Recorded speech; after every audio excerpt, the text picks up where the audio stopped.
Good morning, my friends. For those who don't know me, my name is Ming, and for those who know me, my name is still Ming. Surprise. I'm Google's Jolly Good Fellow, and one of the people I blame for my jolliness is Dr. John Kabat Zinn. When I was young, I read his first book, this book, and this book deepened my interest and my understanding of meditation. And it is from this meditation that I found inner peace and happiness, and I've been jolly ever since. So it's John's fault. I blame you. And John has been a hero to me ever since. Now, John has accomplished many great things in his life. He has a very long bio, and I'm not sure I want to go through his whole bio, so I just mentioned one thing.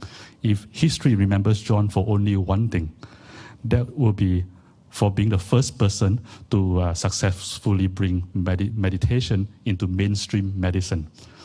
And I believe his impact on humanity can only grow over time. And we are honored to have John lead a meditation class today. My friends, I give you John Kabat Zinn.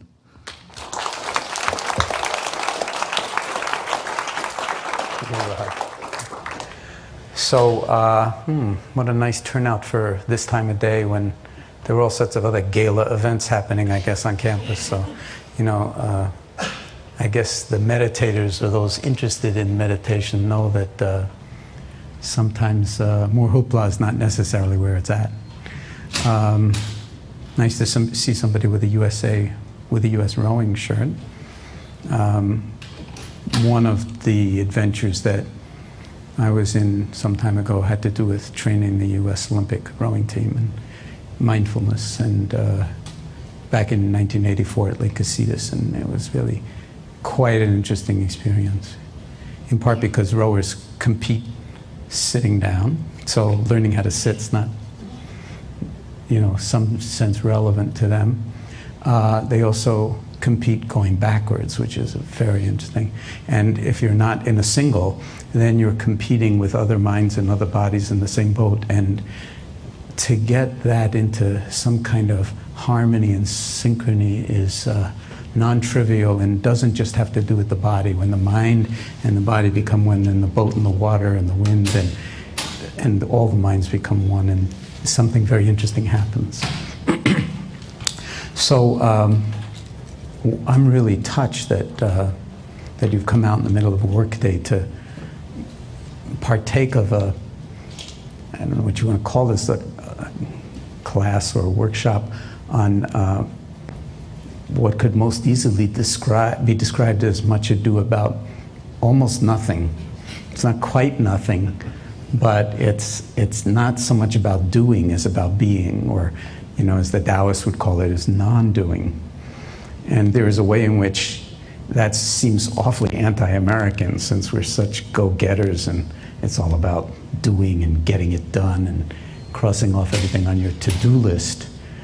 But if we get out of touch with who's doing the doing, actually that can be quite tragic, and not just from the point of view of like being so stressed out because you're always running on a treadmill and have you noticed there's no end to work at Google? There's no end to the work day. I mean, you guys define it because the campus is structured so that, you'll never have to go home and have a real life if you want to separate life into that kind of a way. But it's actually, even before there was Google, the digital revolution is actually delocalizing everything so that, there's no like workplace anymore, really, because you can work anywhere. There's no work week anymore because, there's no work day. So all the boundaries are being confused, but we're still really saddled with a Stone Age mind in a digital age world. And that Stone Age mind, unless it has a certain kind of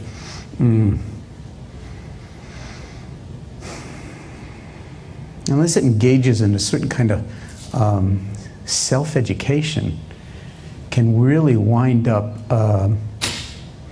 getting stuck in some realms of serious confusion, suffering, being lost, and in fact, maybe even, and I just want to throw this out as a possibility, impeding creativity, imagination, real thoughtfulness, real breakthrough type leadership sensibilities, because we're not running on all cylinders. Or to use even, I think, a better metaphor, and one that I like a lot, is that, that we're living in a multi-dimensional universe. And if you, listen to the cosmologists and the string physicists and the vacuum energy physicists and so forth, I mean, we're living in a universe that's not even 4-dimensional. It's more like 11 or 26 or whatever it is.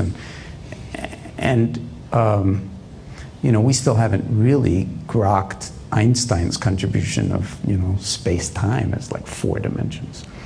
So if we're not in touch with the multiple dimensions of our own being, and there are many hidden dimensions to being embodied in a human lifetime for an unbelievably short period of time, then in fact we're kind of in some way trying to get somewhere and get all this doing done without tuning the apparatus. It would be like the Philadelphia Philharmonic or some great orchestra, let's say San Francisco Philharmonic Orchestra or Symphony Orchestra, playing Beethoven without tuning first. And no matter what, they gave the greatest musicians with the greatest instruments in the world, and they still tune first to themselves and to each other. And so, in a sense, I like to say, that meditation is, in some sense, you could say, it's like tuning your instrument before you take it out on the road. And tuning it in the morning can make a big difference in how the whole day goes, just on a kind of mundane level, never mind all the hidden dimensions of possibility, imagination. And yet it does seem really, in some sense, outside of the common norms of our culture. And so, whether it's in the Bay Area or sort of less charged places like that, very easy to kind of accrete a kind of feeling on the part of other people that there's something weird about stillness, or about silence, or about self-reflection, about non-doing. And I want to say there's nothing weird or anti-American about this at all, or un-American about this at all.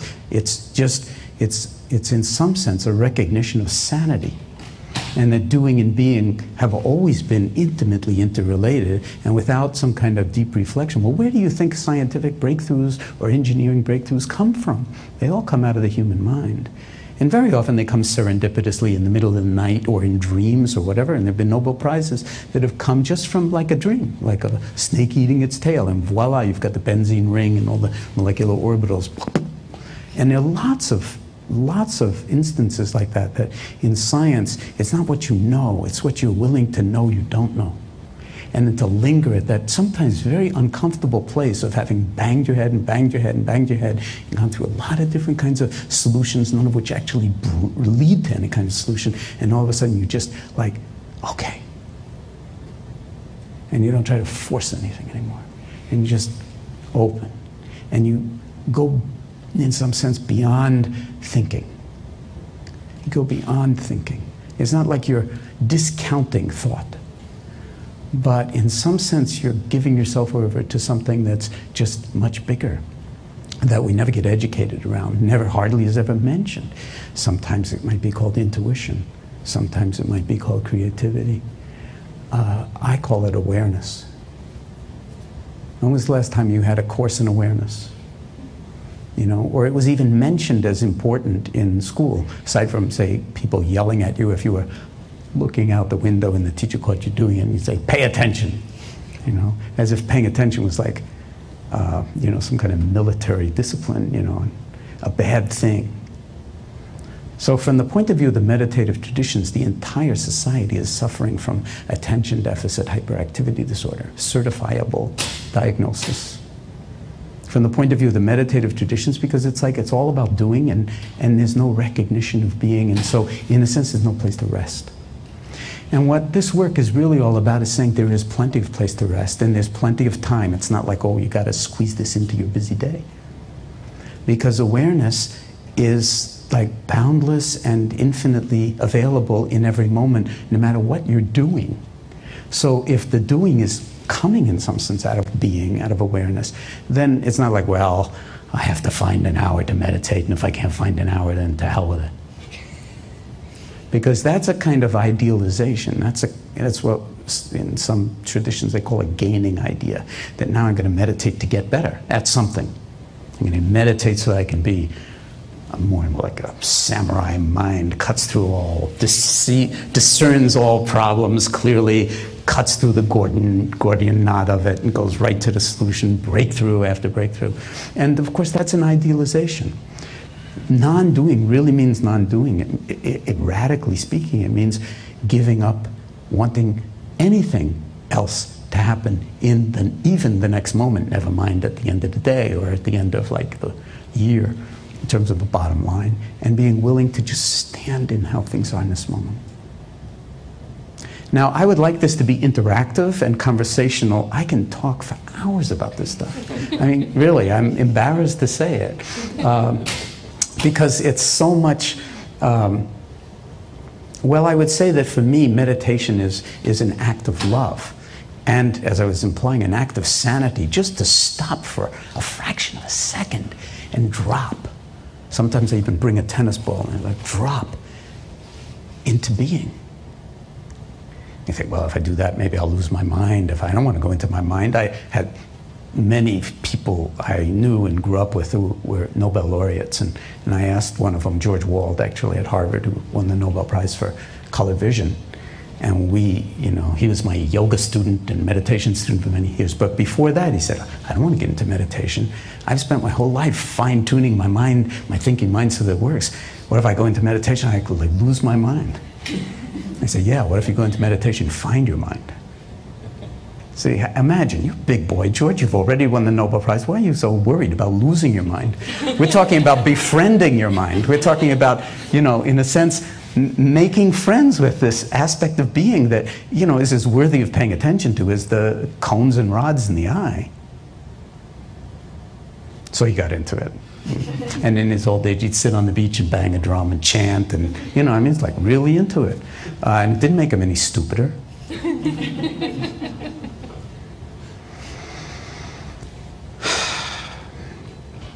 So what I think might be best today is if we actually, rather than me just talking endlessly about this from one angle or another and really have it be kind of advertisement, that we actually practice a little bit like a laboratory and we drop in on our own minds in this moment, see, without whatever reason you came. I mean, everybody's busy, right? So if you walked into this room, there's something really interesting about that. I don't know what it is, and my guess is, on some deep level, you don't know what it is, okay? But it's interesting. You made some kind of a choice, and each one of us will have made that choice for different reasons. Even my choice for why did I come here today? I got other things to do too. So there's something very interesting going on, a little bit indeterminate, and I see it in this adventure. And to sort of just loop back to what I was saying, it's an adventure in finding out who you actually are. And then embodying that in ways that could actually add dimensions and therefore value to your life in ways that are really not conceivable. You can't think your way to what the outcome of this will be and then try to get there, because the irony is you're already here. You're here in this room, you came, but you're always here. There is no there. Yes, we can formulate goals. That's one of the most amazing things about thought and imagination, is we can project out into the future and we can develop models for how we're going to go from here to there. But if we don't know here, then the there is going to be colored by what we, in some sense, are unfamiliar with and unwilling to look at. Tacit assumptions, for instance, have sunk many, many boats in the world of science and engineering. Just tacit assumptions that we haven't really paid attention to because for whatever, usually emotional reasons. So we don't do emotions. So, do you know what I'm saying? So to be able to sort of, for one, period of time here today as a laboratory, whether you've been meditating for years and you just want to see one more, person coming through Google talking about mindfulness, or whether this is totally new to you and somehow you don't even know why you're here, but you're here. This is what Suzuki Roshi used to call beginner's mind. And, the beginner's mind is not something that that you only have at the beginning. The whole point is to cultivate beginner's mind moment by moment. Or what's one Korean Zen master that I studied with named Sung San, who talked in this fantastic English that because he never bothered to learn English grammar, syntax, or words for that matter, so he could communicate to Americans in ways that just he just called it "don't know mind." Maybe talk about later. Who am I? You know, it's like, who am I? That's a fundamental meditative question. Who am I, or what am I doing? And then he'd sit in his like robes and bald head and gnarled Zen stick that he used to beat his students with metaphorically, and he'd say, "Who am I?" And then he'd say, "Don't know." And you know, keeping that not knowing is like the best way to interface between the known and the unknown at the kind of edge of creativity and science, or for that matter in family life. You think you know who your children are? Forget it. You'll never know who your children are. You think you know who you're sleeping with? Forget it. You'll never.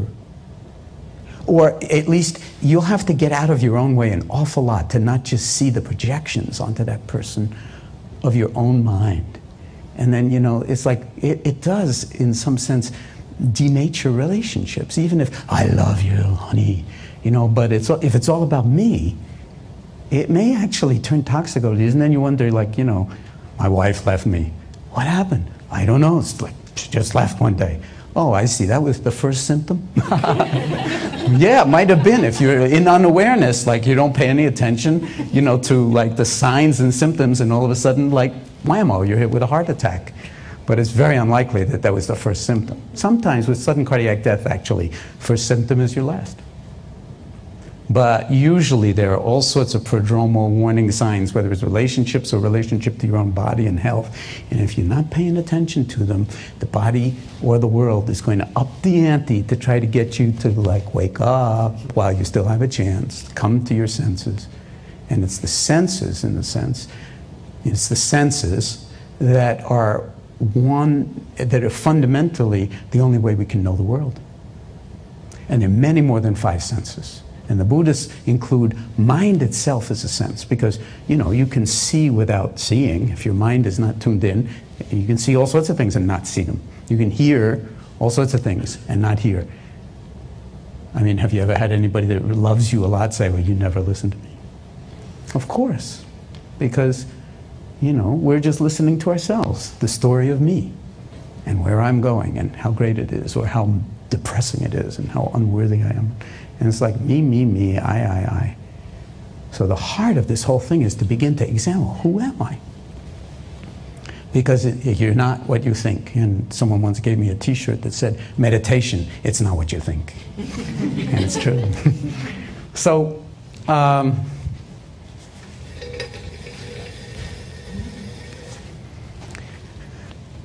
one thing in medicine that's really important that we train the medical students in a lot now, but it's amazing how you have to even train people in this because it's not so commonsensical. Don't put a desk between you and the patient.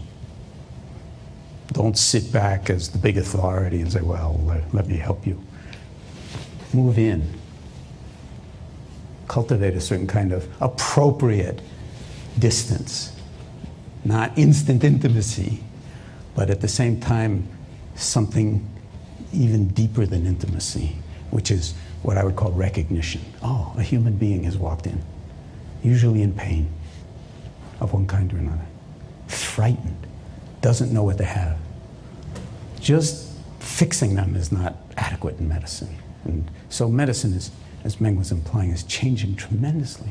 And I'll just say, as part of my little, I don't know, advertisement for some of the dimensions in which we work, because it's much bigger than healthcare and medicine, but I started out doing this in medicine in terms of bringing mindfulness into the mainstream of institutions. Medicine and meditation sound a lot alike, don't they? They come from the same root meaning. So there's something about being human that we have been ignoring, and I would say up to now, at our peril. And if we can bring being and doing together, the doing is going to be much more magnificent, and at the same time, perhaps much more balanced, much less smoke and heat and much more light and clarity and breakthrough. And at the same time, we can do that in a way that's not dualistic, like at the expense of our lives or of our relationships or our children, or for that matter, our health and our body, or other aspects of our mind that we feel like, or interests that we never have time for because we're so addicted to getting things done. All right, so how many of you are old-time meditators, whatever that means to you? Raise your hands. How many of you brand new to it? This is like the first time you've come to anything having to do with meditation, and you'd rather be wearing a mask or something. Guys, it's okay, wonderful. And then everybody in between. I take it. How many of you used to have a meditation? None of you are old enough, maybe, or very few of you are old enough, I can see, to used to have a meditation in the 60s or whatever, and then fell off the wagon and wish you could get back, but every time you try, it's too hard and you don't. Anybody like that? Yeah, welcome. Okay. So let's start from first principles, okay? Talk about beginner's mind. Let's just start from the beginning. We only have moments in which to live. The future is a concept, very useful concept. I'm not putting it down. The past memory is also a concept, but the only time in which our lives are unfolding is now. And now has some very, very interesting properties that if we learn to inhabit now more with awareness, it's almost as if the universe becomes your teacher, because there's no boundary to this. There's no boundary to awareness. You can't put your finger on where your awareness stops. If you want to go and right now have lunch with somebody in a restaurant in LA, even if the restaurant's not open, you can open the restaurant, have dinner, lunch, dinner, whatever with that person right now. Because imagination, no problem. You can have a Google mind and just like hold the whole world and everything that's being searched for right in this moment in Google. And you can go meditate on the, whatever that selective span of Google searches is that's going on in the main lobby. Yeah, and it's only some fraction of what's really going on. I mean, even in your own mind, if you start to pay attention to anything in your mind, it's only some small fraction of the universe of things that's going on in your mind. And yet if I asked you to show me your mind, where would you point? You point to the head? Sorry, mind and brain may not be the same thing. The brain, we can point to the mind, a little more interesting. That's why Zen masters will often say, show me your mind. And they'll wait to see what you do. It's a little bit like taking a number on one of those old-fashioned adding machines and dividing it by 0. And it used to go ka-chunk, ka-chunk, ka-chunk, ka-chunk, ka-chunk, and nothing ever happens. And that's like, can be a very powerful way of waking people up to these other dimensions. Okay, so what we know, we have a body, relatively speaking, and we're here now.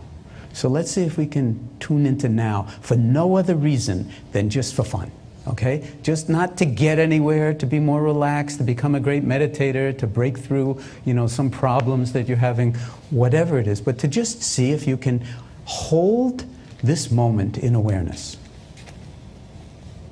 You don't even have to shift your posture. You can just hold this moment in awareness. Now, there's a lot going on because, as I said, I mean, even if we limit it to 5 senses, if your eyes are open, there's seeing. Your ears you can't close, so there's hearing. Okay? The nose you can't close, so there's some kind of sensing going on through the nose, some aroma of rug and wall, and there's whatever the sensations are in the mouth. And there's the contact of the back with the back of the chair and your butt with the chair, and if you're on the floor, so there's what's called proprioception. Let's see, and there's of course one aspect of proprioception which is, interestingly enough, without any effort on our part, thank God, because otherwise we would have died long ago for just like forgetting, getting distracted, we're breathing. If breathing depended on the conscious mind, as I said, we'd all be dead already. Oh, I got busy. Forgot. Oh yeah, I'm supposed to breathe. Luckily, the sort of, the nervous system, the design of the nervous system is much too clever to leave that to conscious control. Yeah, you can fiddle with it a bit, but what's being suggested is see if we can just drop in on the sensations of breathing without fiddling with the breathing at all. it knows how to do it really well, much better than you. So seeing if you can just feel yourself breathing without intentionally drawing in an in-breath or an out-breath. If it helps, and of course the breath is in some sense constrained or formed by how we're sitting. So if you're sitting like this, it contracts the chest. And so there may be a natural tendency to sit with a spine that's elevated and erect in a position that embodies dignity, just so that you can meet this moment in its fullness with alertness. Whatever that means to you. It could be lying down, doesn't have to be sitting. It could be hanging from your toes from the ceiling. And let's see if we can feel the breath, not think about the breath, but just feel the breath moving in and out of the body. As if we were, in some sense, approaching a shy animal sunning itself on a tree stump in the clearing in the forest. It's like we want to approach gently and just drop in and ride the waves of the breath in the body, maybe down in your belly, where there's all sorts of stuff going on the in-breath and the out-breath. You're not breathing deeply, you're not pushing, you're not pulling. And if you like to concentrate more, focus on the abdomen or wherever the sensations are most vivid, I invite you to close your eyes if you care to. It's not at all necessary. And just ride, surf on the feeling, the sensations of the breath moving in and out of your body, moment by moment by moment. And let everything else going on in the mind and in the room, sounds, everything, just be in the wings. You're not suppressing anything, you're just featuring the breath, center stage in the field of awareness. As if your life depended on it, of course, which it really does. In more ways than one, in more ways than you can even think.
Now, whether you've been meditating for years or this is really your first exposure to what you might call formal meditation instruction,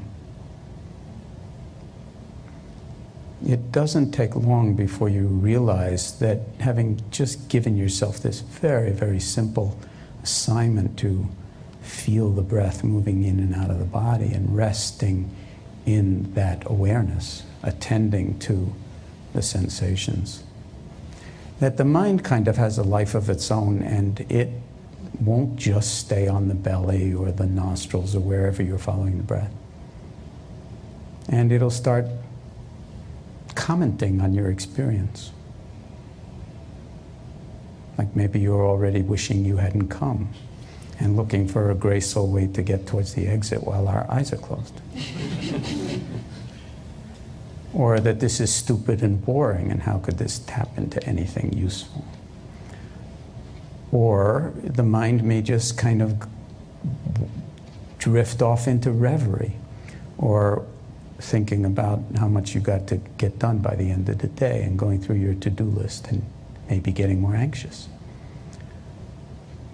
Or feeling so happy you're here that you don't want to go back to work and thinking you'll take the rest of the day off. Or whatever it is, you've lost touch with the breath, that's for sure.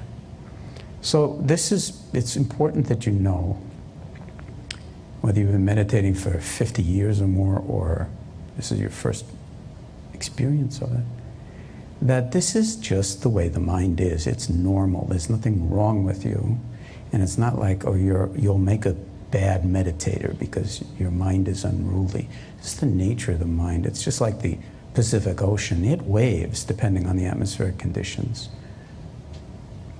But even when it's like at its most tumultuous, if you learn to drop down 20 or 30 feet under the water, there's just gentle calmness, undulation, stillness, and it's always present.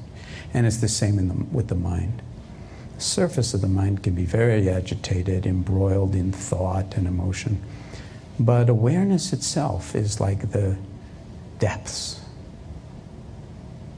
And although we've never been exposed to this in any systematic way, you can learn by just coming back to the breath over and over and over again that it's not about the breath, it's about the awareness that includes knowing that your mind wandered in the first place and what it got embroiled with. So the added instruction at this point would be, anytime you notice that your mind is no longer on your breath, let your awareness take note of what's on your mind. Sooner or later it will, and you'll have a little mini realization, oh my God, I'm supposed to be on the breath?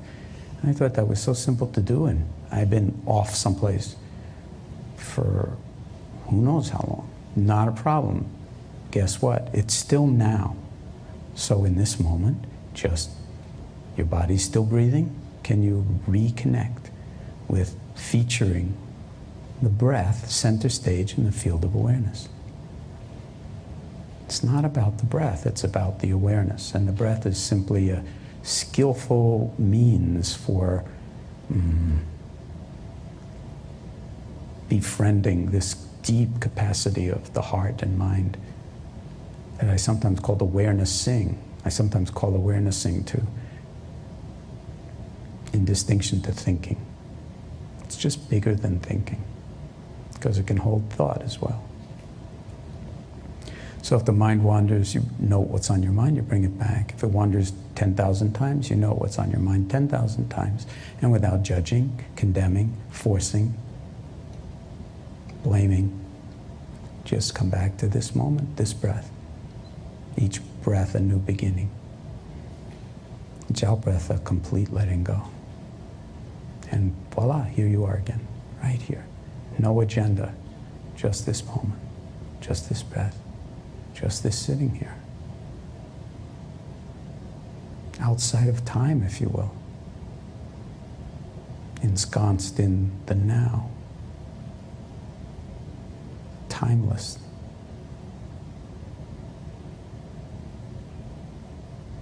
In awareness.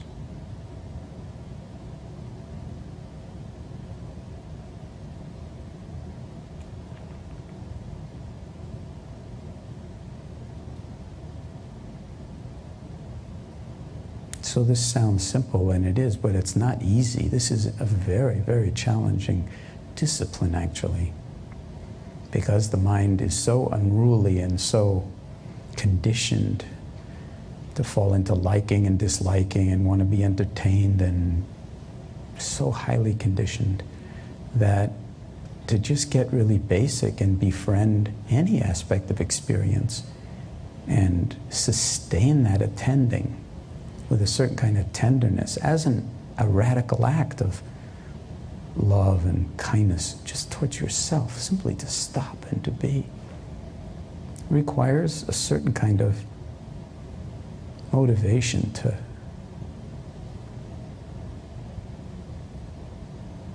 befriend your experience in this way.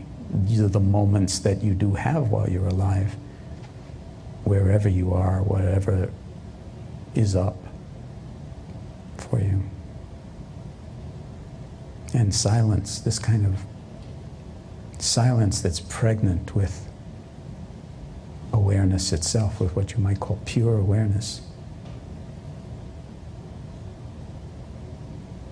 is available 24/7. Whether you're in front of your computer or not, whether you're at home or here, wherever you are. It's part of the repertoire, and a very fundamental part of the repertoire of being human. Silence. And I apologize for talking so much about silence.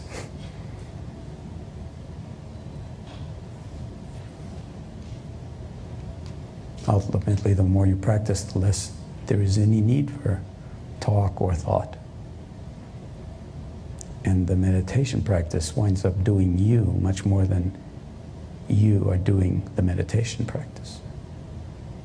And the world and everybody and everything becomes your teacher.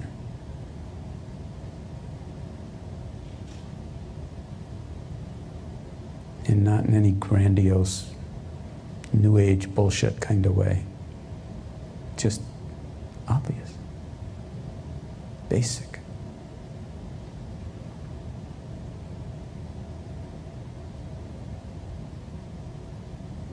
So let's play in the few remaining moments that we'll stay with this guided meditation. Keeping in mind that my voice is merely meant to be like pointing out places to look or to feel or to see. And so if you don't find it helpful, then just finding your own way to be in relationship to the present moment. But remembering that I'm not trying to give you any experience, certainly not relaxation or sense of well-being or anything. It's not about that. It's simply reminding you. And in a sense, hopefully also, although you can't say it in English, rebodying you to rest, to learn, to remember how to rest in awareness. An awareness that can hold anything and everything in this only moment we ever have. For knowing, for learning, for loving, for working, for seeing beneath the surface of things. So let's play with expanding the field of awareness around the breath, wherever we've been featuring the breath sensations, until it includes a sense of the body as a whole sitting here, breathing. And if you've sort of slumped or collapsed in your posture, at this point, why don't you see if you can reestablish yourself in a posture that embodies dignity to you, full dignity and wakefulness to you, whatever that means. Not in any kind of idealized way, or we're not talking West Point or military academy. We're simply talking about letting awareness fill the body and find, if you will, an optimal way to be in this moment, sitting. So that the breath flows most freely and most unimpeded. So that the mind has a quality of lightness to it and the light touch. And seeing if you can feel your skin breathing, perhaps.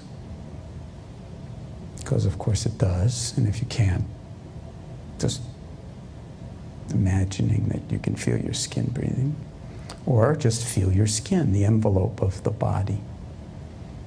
And all of the sensations within the body, however they are, just let them be what they are, held in awareness. The breath, of course, is a part of that, so the awareness can be very narrowly collimated, where the attention is very, very one-pointed, or it can be much broader.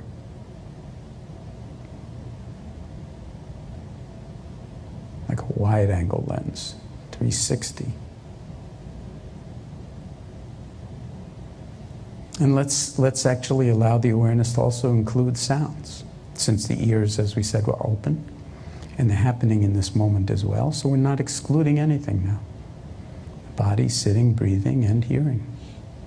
And the awareness can just already hold it. You don't need to know how to do it. It already knows how to do it, does it all the time. But we're not aware of awareness. So this is new, perhaps.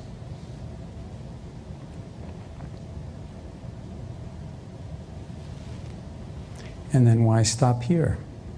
Let's allow the field of awareness to include any thoughts or feelings that it might be flitting through the field of the mind, which you might think of as like the sky. You know, vast and in some sense boundless. So thoughts come, they go. They're usually associated with emotions of one kind or another, pleasant, unpleasant, neutral, intense, mild, moderate. And just let your awareness take in the whole thing without pursuing anything, without rejecting anything. What you might call resting in a choiceless awareness. Now, not focusing on any object, but just allowing whatever objects of attention arise to be seen, felt, and known in their arising, in their passing away, moment by moment. So it could be just the breath, or it could be just this vast panoply, and you can decide where you want to focus your attention, or on the objects, or on an objectless awareness, a choiceless, open spaciousness that you could think of as awareness without objects. Pure awareness. Filling the body, surrounding the body, filling the heart.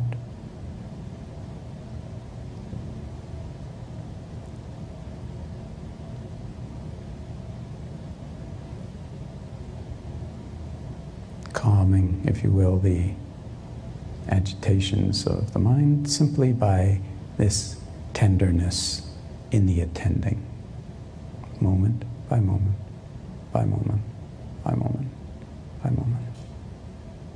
Without any judging of your experience whatsoever. No condemning, no pursuing, no pushing away, no liking, no disliking. Of course, that's a fantasy. You'll have all sorts of likes and dislikes, but just allow your awareness to know the liking and disliking without judging even that. Resting in an awareness of awareness itself. Moment by moment, as we sit here, breathing, fully awake.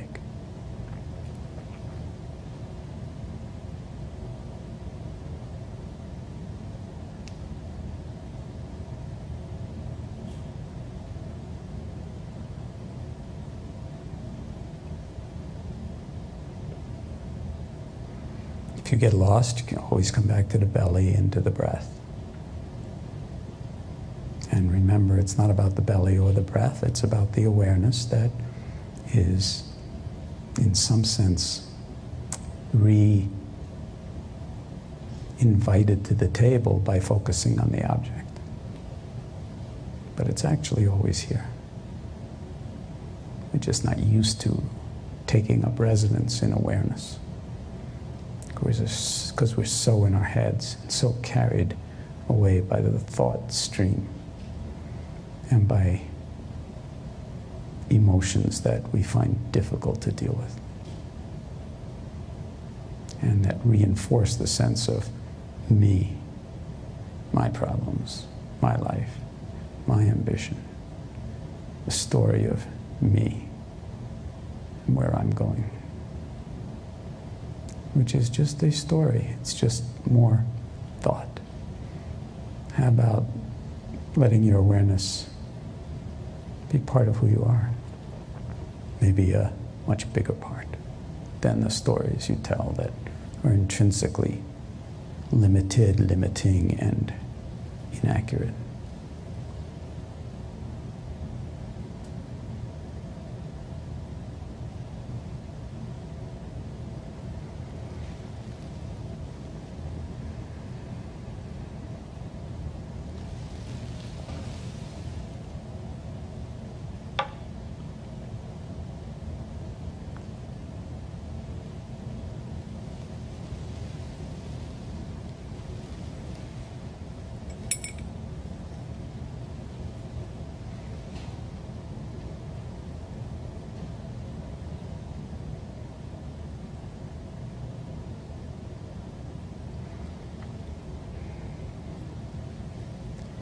Now I'd like to invite you, if your eyes are closed, to allow your eyes to open while maintaining the same quality of awareness. So nothing's any different. It's just that now, if your eyes were closed, there's also sights.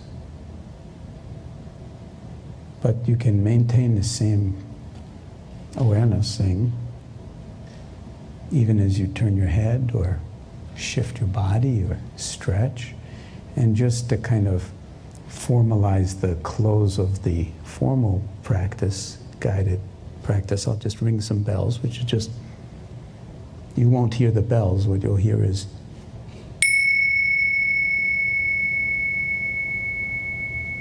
nobody hears bells. What you hear is sound.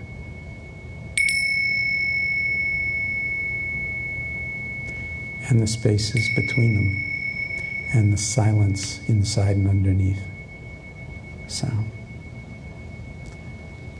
So although the formal meditation practice in some sense comes to an end, and has to, the real meditation practice never comes to an end. It's your life.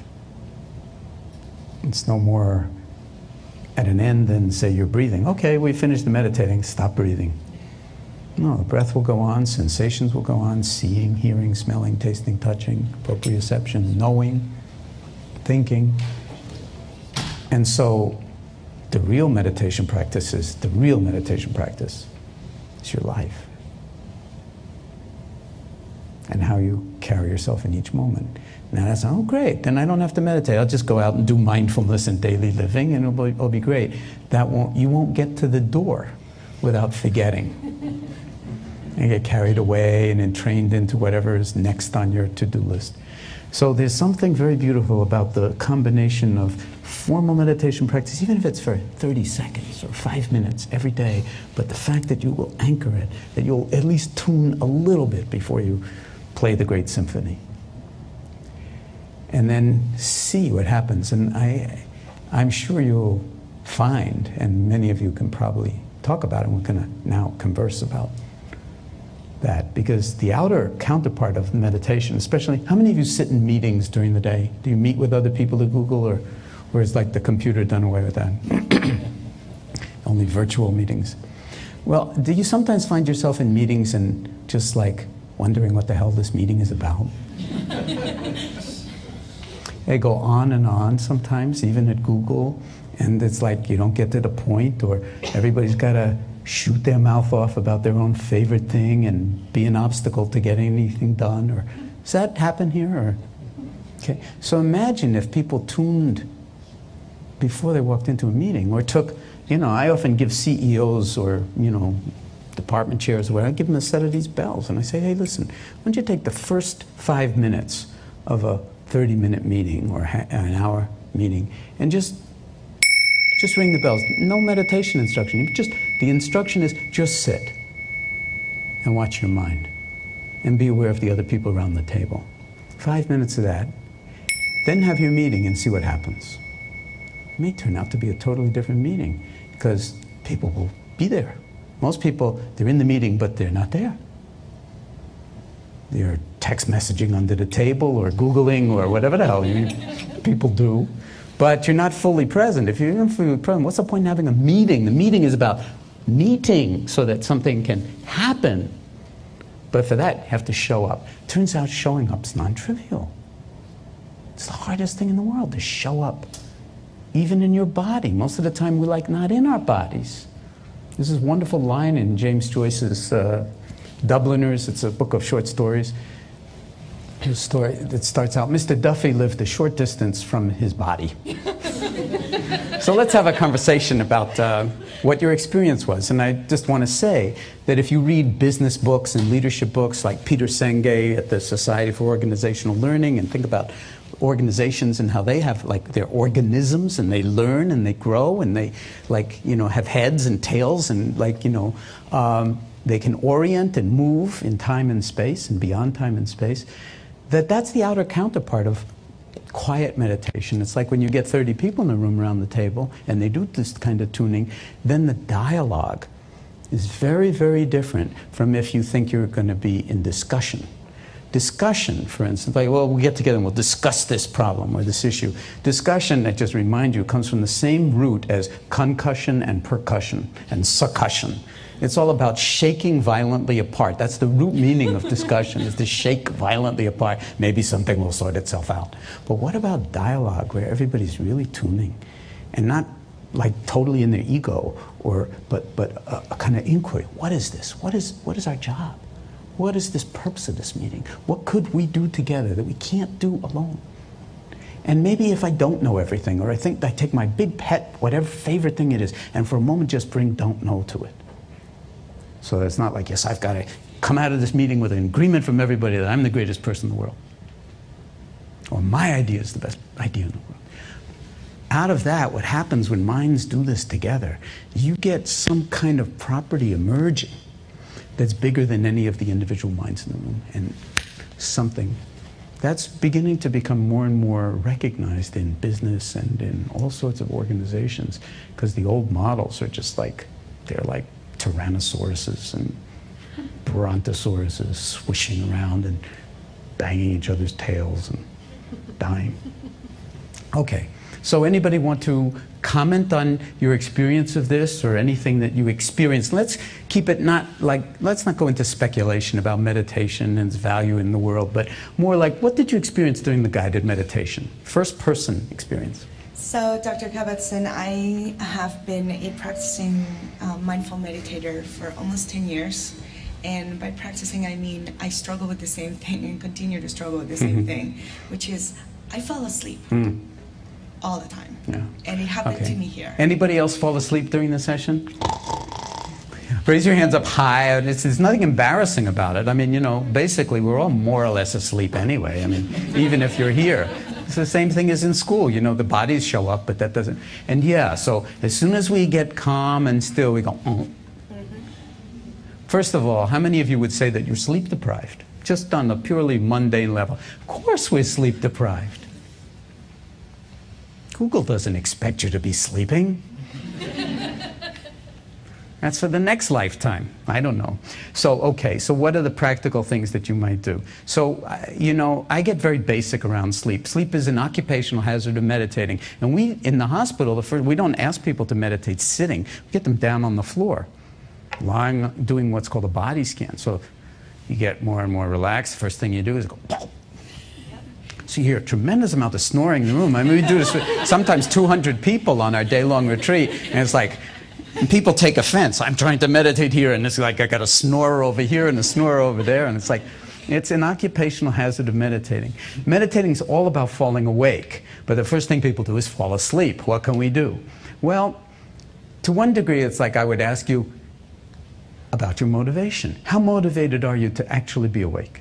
Okay? If you are, have you ever been driving down the highway late at night and falling asleep? Yeah. Okay? I mean, sometimes, you know, when it's really bad, I've had to, like, slap myself across the face. Why? Because I could crash into a tree. I mean, it's like, whoa, you're so violent. Well, under the circumstances, it's better to, like, slap myself every once in a while or turn on some great rock and roll and open up all the windows and, you know, to stay awake. In other words, whatever is necessary. So one thing you could do, do you do this early in the morning as a rule? I've tried everything. I've tried early in the morning. Okay. I've tried. Have you tried a cold shower before you meditate? I'm No, not joking. I have not tried. Okay, try a cold shower. See, if this is really important, if this is really about life or death and sanity, and I believe it is, then do whatever the hell it takes to wake up. And then be gentle with yourself when you fall asleep anyway. Okay? Because part of you knows you're falling asleep. So another thing to do is while you're falling asleep, and this I wouldn't recommend driving, but while you're falling asleep, bring awareness to the feeling of falling asleep and ask yourself, is my awareness of falling asleep asleep? And look at it, feel it, see for yourself, and you may find part of you is still awake. So, and instead of struggling or battling with I'm falling asleep, how many of you have had the experience of one moment you were just like asleep and the next moment you were completely awake? Okay? We've all had that experience. It's a repertoire of different kinds of things. So motivation has a great deal to do with it. And then also, do you blame yourself for falling asleep? Are you frustrated by it? Do you think you're a bad meditator? Yes. Okay. You're not a bad meditator. Everybody falls asleep. I mean, if you go and read a book about the San Francisco Zen Center in the old days called Crooked Cucumber, there's a very interesting little chapter in there where they invited all these great Zen masters from Japan to come to inaugurate some temple at the San Francisco Zen Center. And there was like 6 or 7 of them up there with Suzuki Roshi. Every single one of them was nodding off on the cushion. They're not supposed to do that. They're like samurai meditators, you know? It's like, that's why the young people are supposed to study with them. So as long as you're thinking there's some kind of ideal here where, like, if I was really meditating, I'd never fall asleep. Nonsense. Maybe they were jet lagged. Maybe they were old. Maybe they were dead. Who knows? But you're not, so what can you do? So in a sense, by asking yourself the question and being spacious and bringing a sense of humor to it, falling asleep's not even a problem. The part of you that knows you're falling asleep isn't. And that's the part that we're interested in. And it's by moment, so it's not, oh my God, now I've fallen asleep. As soon as you wake up, that's it, you're here. It's another moment. Yeah. I just like to add to that. My wife's a pediatrician, and she studies sleep deprivation among all sorts of young people. So when we got married and I was meditating and falling sideways, she fixed it. She said, get your 8 hours sleep. And there may be a conflict with your work, but it's also a critical element of your longevity, your sanity, your health. So, thank you. Lack of sleep, I think, is a big issue. Although you'll also find, I've certainly found over the years, I've been meditating now since I got into it when I was 22, and I'm 63, so I guess that's 41 years. Seems like 41 seconds. But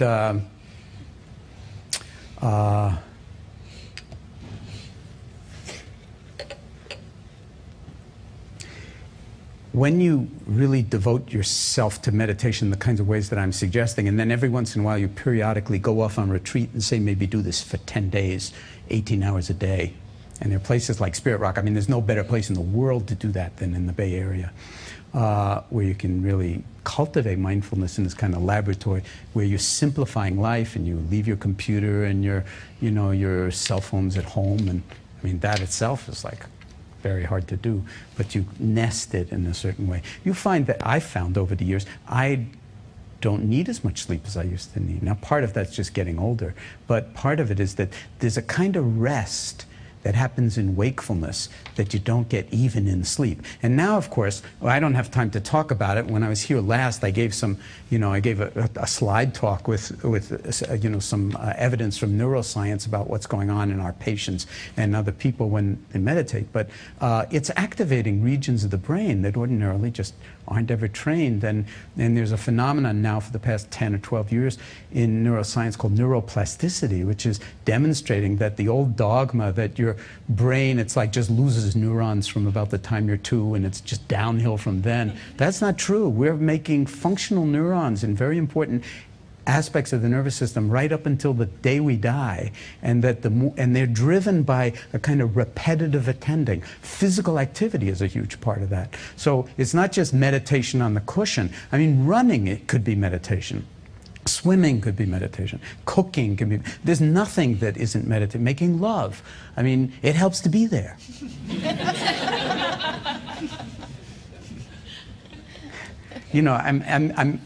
I'm making a joke of it, but I'm deadly serious. So this is the kind of thing where life itself can actually inform you. And then, yeah, over time you'll find how to fall awake. You will find it. It will find you, so to speak. But the more we bring baggage to it, the better. And if you do need to sleep, for God's sake, sleep, don't meditate. Yeah, where'd the microphone migrate to? Thank you for that. We've only got a few more minutes. I didn't maybe time this quite right, but at least until 12. But I do want to give you an opportunity to talk about your experience or ask questions. And if you want to stay past 12, I'm not going anywhere, I don't think. For a half an hour? Okay. Yeah, I find that when I'm meditating, I'm so excited that I'm actually meditating that I can't stop thinking about the fact that I'm meditating. Oh, yeah, that's a big one. I'm glad you brought that up. Yeah, and all the good things it's doing for me. Yeah, the internal commentator about how great it is to meditate. Wow, I'm meditating and my mind isn't wandering at all. I'm on the breath and I'm down breath, in breath, out breath. Wow, this is great. Aren't I great? I'm meditating away. And really, there's no meditating at all. It's just commentary. It's just more thinking, but now the content of the thinking is meditating. Wonderful. Now, who knew that? You don't know, right? So you see the power of not knowing? Yeah, some part of you knows that there's all this commentary going on and you can laugh at it and it ain't what it's really about. But yeah, of course, you know, that's the way we live our lives, is we're always commenting on how we're doing. We're continually taking the temperature and the wind changes and how am I doing and how are people, what do people think of me? I was in Finland not long ago teaching last year, and you know, every culture has its own stereotypes, and I don't want to fall into generalizations and stereotypes, but a lot of the Finns told me that like their biggest insecurity is, what do you think of me? They're a very shy culture, and they always wonder what you think of me, but they never ask. So everybody's worried about what everybody else is thinking. Feynman, one of the greatest scientists on the planet, wrote a book called What Do You Care What Other People Think? But, you know, he could have called it, What Do You Care What You Think? It's the same kind of thinking. Our opinions about ourselves actually get in the way of being ourselves. So that's perfect. This is like you're meditating on awareness of the commentary about meditating. At a certain point, you'll get tired of it. And it will like, it's like touching a soap bubble. What awareness does is it's liberating. Not like if you go to a cave in Tibet and study with these great Tibetan masters. It's liberating just by virtue of the seeing. So it's like touching a thought with awareness is like touching a soap bubble with your finger. It self-liberates. It goes poof. Because it's seen and known for what it is. So it's not like you have to shut off the commentary. This is the deepest misunderstanding about meditation, is that meditation is about making your mind blank, shutting off your thinking. All you'll get if you try to shut off your thinking, whether it's commentary on meditating or anything else, is a headache. And then you'll start to say that little thoughts will secrete themselves in your mind. Says, I can't do this. I can't meditate. I'm no good at it. Everybody else is good at it, but I'm no good at it. And that's bullshit. It's just, well, I won't call it bullshit. That sounds a little judgmental, and I'm talking about nothing judgmental. But what it is it's just thinking. It's thinking. And if you do awarenessing, you'll see the thoughts with much greater clarity, and they will have less of a stranglehold on you. So that's just part of the curriculum, the commentary on how your meditation practice is going. Ultimately, it's never about the meditation practice. That's not the problem. The problem is the I that's claiming to be meditating. So I'll just throw that out. That's a provocative statement. I don't expect you to necessarily get it. But to keep asking yourself, who's meditating? Who is this? And if, you know, and you might say your name, your age, all of your credentials, your CV, you know, all sorts of things can come online in that moment as who you are. None of them are really who you are. They're all just accretions, so to speak. They may be aspects of who you think you are, but you're much bigger than that. Usually we think we're so small that we have to build ourselves up with CV, story, how great I am. But what if you were infinitely bigger than what you think you are? Walt Whitman said that. I'm large, I contain multitudes, and, you know, leaves of grass. I mean, this is really big. It's about understanding what it means to be really human.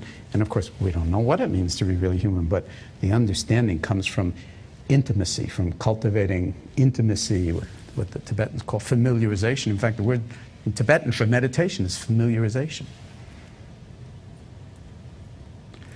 Anybody else? So thank you for that. Yeah, okay, it's the last question. I'll let Meng exercise control.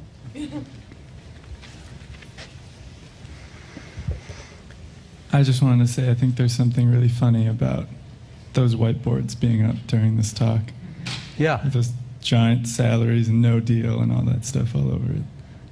Oh yeah, you were reading them. I didn't read them. Yeah, right. Well, it's hard not to notice. Yeah, well, the world is multidimensional and complex, and so did they trigger a lot of thoughts for you? It was just, they're kind of, I feel like somehow meditation is the opposite of money. Oh, well, be careful, because the mind is now creating opposites and maybe obstacles, whereas in a complex universe, that may just be another opinion or another thought. Seen one way, yes, it's us against them and they are no good. But seen another way, we're all part of the same thing. And, you know, you wouldn't be here if someone wasn't thinking about money. And I wouldn't either. Not that I'm getting paid, but that's not the point. I mean, I had to pay for gas, you know. I mean, it's all interconnected. So it's very useful to look at our own likes and dislikes, as I was suggesting, whatever they are, whether they're principled or not. And that's not to say we shouldn't have principles. This is, if nothing, it's a totally ethical way of being. If it's not ethical, it isn't mindfulness. But that requires a certain deep contemplation to understand what ethical behavior is. Because sometimes, and I see Philip Lombardo's coming to talk about the banality of evil. I mean, even in his own Stanford prison experiment, he got so pulled into the experiment, I don't know if you know about this, but you should go and hear his talks back in the 60s, that his laboratory technician had to tell him to stop the experiment after 6 days instead of the 3 weeks that it was supposed to be happening, because these Stanford students who were divided up into prison guards and prisoners, the guards were abusing the prisoners. These were all just Stanford students, but they got into that mentality and they would have killed people. They were creating huge harm, unbelievable abuse. You think it's just at Abu Ghraib? I mean, yeah, Abu Ghraib, you know, the guards at Abu Ghraib, they're just like Stanford students. They're just 18, 19, 20-year-old Americans who, like, don't get why they're there. And yeah, so, see, as a rule, I tend to stay away from the word evil, and I prefer ignorance.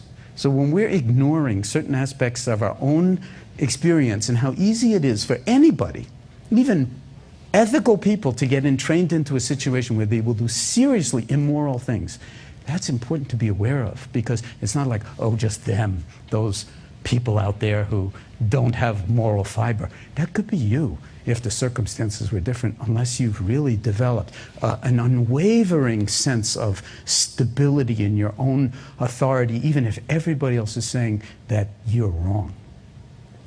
That's a really hard thing to do in a place like Nazi Germany, or in a place like Burma, or in a place like Rwanda, or anything else where your family could be wiped out, or may have already been wiped out by you just like looking the wrong way, or belonging to the wrong tribe.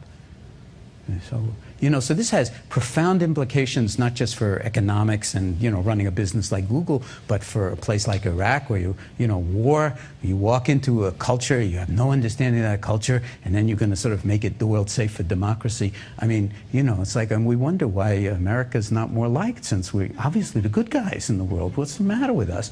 We're like, you know, we're like chickens with our heads cut off. We're like idiotic. And we're not making use of the full repertoire of our capacities. So this mindfulness, it's not just about like having a good experience, lowering your blood pressure, improving your T-cell count or anything like that. It's a full spectrum of like true authenticity in the world. And I might say, and I'll leave it at this, you know, asking yourself on a deep level, what is your work in the world? I know Google hired you to do something, but still, really what they hired you is because of who you are. And they need you to be you in order to know how you can fit into the larger picture and contribute in the imaginative ways that are really unthinkable. That's what they want. They want the unthinkable that is actually doable.